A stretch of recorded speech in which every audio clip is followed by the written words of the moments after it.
Sam Haskell is the executive producer of Dolly Parton's Heartstrings on Netflix, an 8-part anthology series. He and Dolly were nominated at the Emmys for their Christmas of Many Colors in the TV movie category a few years ago. I'm Chris Beachum, managing editor of Gold Derby. Sam, why an anthology series? Why did that make the most sense for getting some of these other stories out there? Well, I'm always one to look for something that's different, something that no one else is doing at the time. And Dolly and I talk a lot about how we can touch people with her music. And I thought the best way of doing it, and she agreed obviously, would be to bring 8 of her songs to life. And that's what we did with 8 wonderful songs. It was a 2-year process. We started writing scripts in the middle of the month of March in 2018, and we went on the air in November of 19.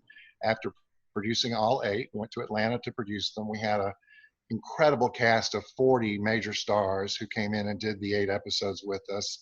You know, we had different directors, different writers, different casts, different sets, different everything for each of the 8 episodes. And one of our episodes, These Old Bones, is of the length that it can be considered in the 2-hour movie category. So we're thrilled to be able to talk to you about that as well. Yeah, These Old Bones is the one you're talking about. That'll be on the Emmy ballots here in a few days. Yes. This has been a very successful strategy for several programs, but especially Black Mirror would choose one TV movie, and that's where they would compete, and they would win quite regularly. So that's another Netflix product that you don't have to worry about, though, because they moved over to drama series this year. Well, we don't have to worry about it this year, and Netflix calls us Blonde Mirror. So okay. maybe we'll pick up and take a victory lap. Well, let's talk about These Old Bones, starring Jennifer Okay. Goodwin and Kathleen Turner. Kathleen's already picked up a couple of prizes for this already. How did you come to cast her in this role of the lead role? Well, you know, it's so interesting. We shot Old Bones first, and Netflix was so, excited about finding just the right actress. And we started talking about Kathleen Turner, and everybody said, well, isn't she too beautiful and too sexy? And, people were remembering Body Heat and her movies with Michael Douglas. And we called her, and because she was originally from Missouri and felt like she could find the accent, and allowed us to deglamorize her and take all her makeup off, and we padded her up. And if you watch the movie, I think you'll be absolutely convinced that she is Miss Mary.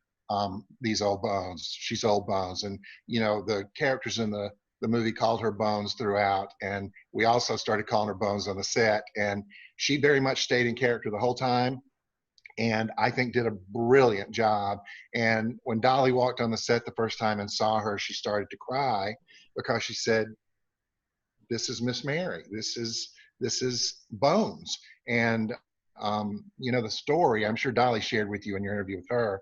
She told Dolly when she was a little girl, her mother took her to her old shack. They were distantly related, and they had heard that she was clairvoyant, and Mrs. Parton wanted to see what she might say if she laid her hands on Dolly. And she said, this child is anointed. And Dolly said to her mom walking home, what does that mean? And it means that God has his hands on you, and something special is going to come in your life. And it's my job to prepare you for that. And it's really fun telling these stories that come from Dolly's life with characters, because it adds a sense of realism in a world that tends to look at things that aren't so real. And it also gives you a chance to hold on to something very, very positive in a time in our country, in our world, when things are so crazy, and we're all trying to look for something positive and to represent what is positive. And I think the story of These Old Bones is just that.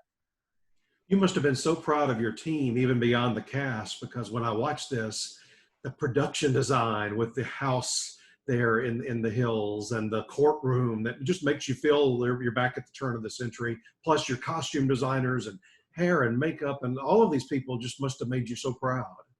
Well, these people Chris, are the same people that we used when we shot Code of Many Colors and Christmas of Many Colors.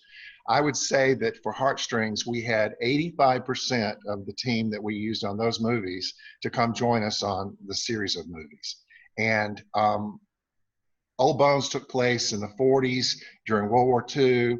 We went back in time. We converted, the town of Covington, Georgia into our little town, and we built her shack from scratch. We built that courtroom.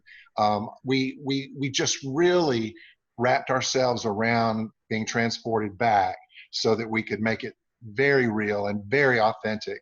And I am equally as proud of our production designer, Ina Mayhew, and our costume designer, Michael Boyd, as I am of our actors. I mean, everyone put the best that they had into this pot that we called Heartstrings, and we're serving up a show that's entertaining the world. Your cast across the episodes, and if people haven't seen it yet, it's a different cast for each. That's why they call it an anthology.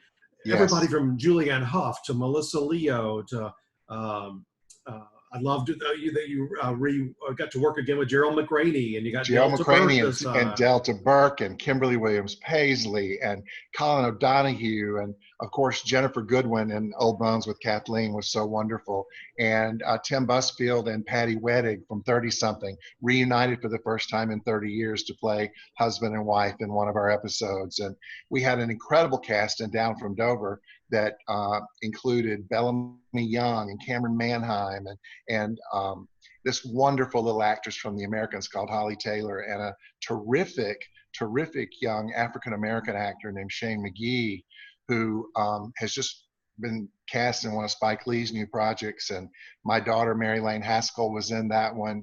And it was just an incredible cast, incredible story. And it took place in Vietnam, America. And we've had so many soldiers, and we recreated Nam in the piece, and we've had so many soldiers come forward and say how real it seemed to them, and how much they appreciated the way we depicted it. And it was half of the episode, and I felt so great again about our production designer, Ina Mayhew, who just did a magnificent job of bringing us Vietnam right there on the soundstage. The first episode, if you watch them in order on Netflix, is Jolene, and I asked Dolly on Friday about, I know they've been after her in the industry for decades to put Jolene on screen, either feature film or television or something. How did you convince her this was the time, and to take it in a slightly different direction too? Well, one of the things that we wanted to do in choosing the 8 songs that had become our stories was that we had to bring in a couple of her hits like Two Doors Down and Jolene, so that we could do These Old Bones and Sugar Hill and this wonderful Western, J.J. Sneed, that we sort of approached like they approached Cat Ballou back in the 60s with Jane Fonda and Lee Marvin. And I had Dolly as a wandering minstrel throughout the piece singing the legend of J.J. Sneed. But Jolene was one that had to be in the show because it is Dolly's most recorded song from her song library, which has thousands of songs, by the way.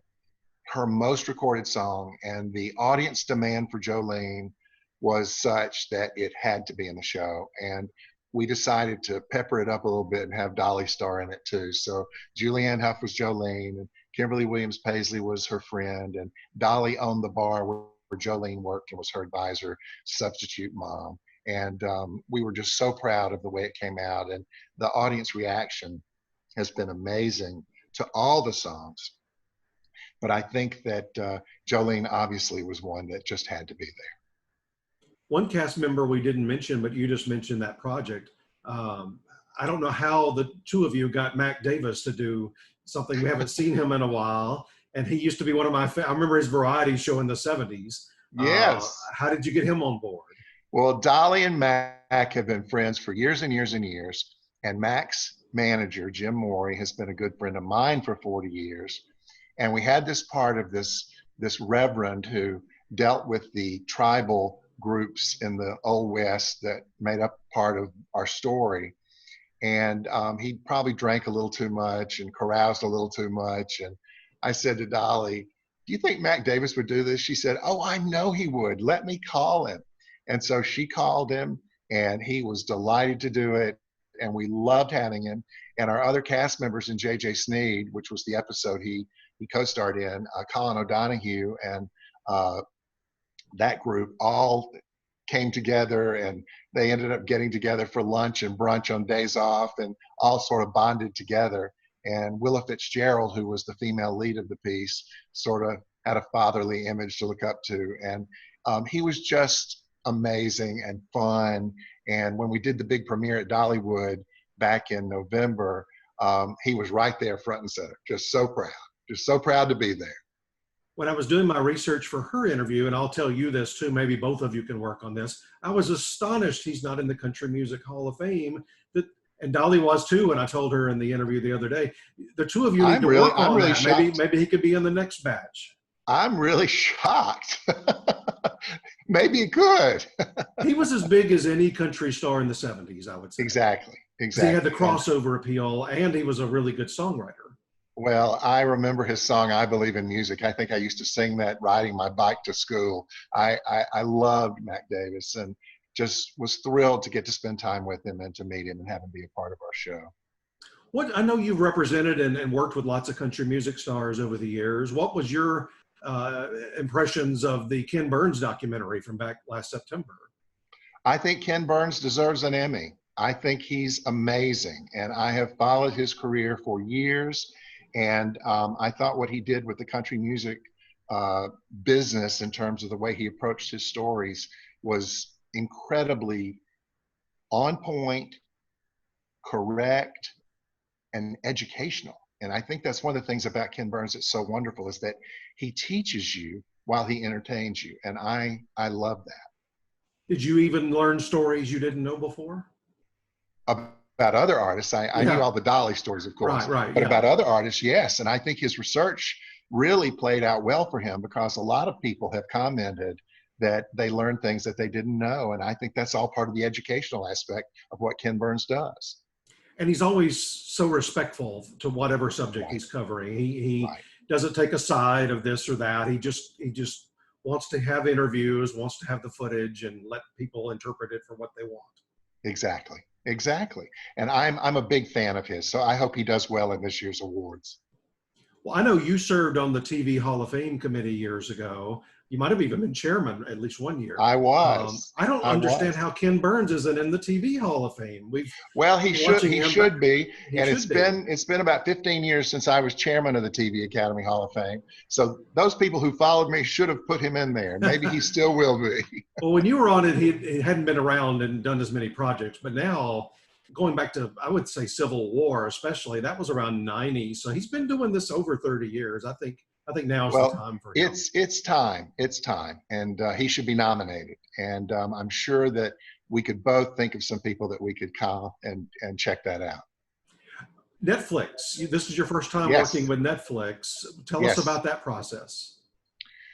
They are the most incredible people. I love them more than words can describe. They believed in Dolly. They believed in me. They believed in the team that I put together to support all of this. And they were wonderful during the casting process, wonderful during post-production. You know, we had original scores written for every one of these little movies. And they just trusted me and allowed me to do what I do and to bring in the people to help me do what I want to do. And we all worked every day for almost 20 months. And our main goal was to make Dolly proud, and our second goal is to make Netflix proud. And Netflix is incredible. In fact, we have a very incredible project following this that's going to come out this fall for the holidays. It's a big secret project that we were able to do last summer after we finished Heartstrings. While it was in post-production, we were shooting a new show, and it's a big old-time Hollywood musical for the holidays, with all the music and lyrics written by Dolly Parton and the most amazing cast. And Netflix is going to announce that soon. I don't want to say too much more. They might get mad at me, but it's the most incredible project. And I will predict that you and I will be sitting right here a year from now talking about that, because it's got an amazing cast, an amazing score and story. And again, we brought back all of our production designers, and Debbie Allen directed it and choreographed it. And everybody said, "How did you get Debbie Allen?" I go, "Because we have a 40-year relationship." Mm. You know, I represented her for years, and we've been friends. She's godmother to our daughter, and so relationships, and they all come full circle. But that's Speaking why of, when I look at what we managed to accomplish with these 8 movies, when I look at the one that does qualify in the TV movie category, These Old Bones, I'm so proud that it's a period piece, because I love period, and I think I do it very well, and Dolly loves it too. It's a story about a woman from her life, and it's a story that I believe people in our country especially will find strength in, will find encouragement in. And we all have so much to be thankful for, but we've got to get through what we're going through before we can realize again what that was. And I think that this time that we've spent, you know, kind of isolated and down, as a period of time that we could all think and try to figure out what we can do differently. And you know, I know our business is really contemplating how that's going to happen, especially in keeping people safe and healthy. And I'm sure that it will be done. We're all confident that things are going to get started again, probably in September or October. And I've got some wonderful things that are being written that I'm just waiting for someone to say, okay, now you can go and now you can produce. But we're all trying to be patient. We're all trying to contemplate the differences in the protocols that must be met in order to go back into production. But when I think about These Old Bones, the thing I'd like to say to you about it, Chris, is that it touches hearts. It you need a box of tissue to get through it. It will also make you laugh. Our actors were wonderful together. Kyle Bornheimer played the male lead, and between Jenny Goodwin and Kathleen Turner, he was just the perfect foil. And he played Old Bones' attorney. You know, it comes down to a big lawsuit at the end because she won't sell her land. And what becomes revealed as a result of this lawsuit is the very heart of what makes this story so special. And I'm so grateful that Dolly let us tell the story and that she let us make it one of the 8 episodes, and its length allows it to be considered in the 2-hour movie category for the Emmys. well, I have a sneaking suspicion you're going to get back into that TV movie category this year. I sure hope I predicted so. it last time, so. We did, and I would love it, because I love for Dolly to be honored. And you know, we all should walk humbly through this life. But if there's ever been anyone who deserves a thank you or a pat on the back, it's Dolly Parton. She is an international icon, beloved by the world, because she loves the world back. I've been asked so many times, why is Dolly Parton so popular? Or what makes her so successful? You know, people come to me with all sorts of variations of that question. And I go, Dolly's gift to the world is her talent and her heart. And the audience's gift back to Dolly is her success. And that's what it all comes down to. And I would love for us to have a nomination so that Dolly can be front and center and take what she deserves, which is everything possible. Well, Sam, thank you so much. These were a pleasure to watch, and much needed in these times to have something positive and family oriented. Well, Chris, we thank you, and you're such a good friend and such a good support. And I just want you to know how much it means to me and to Dolly and to our whole team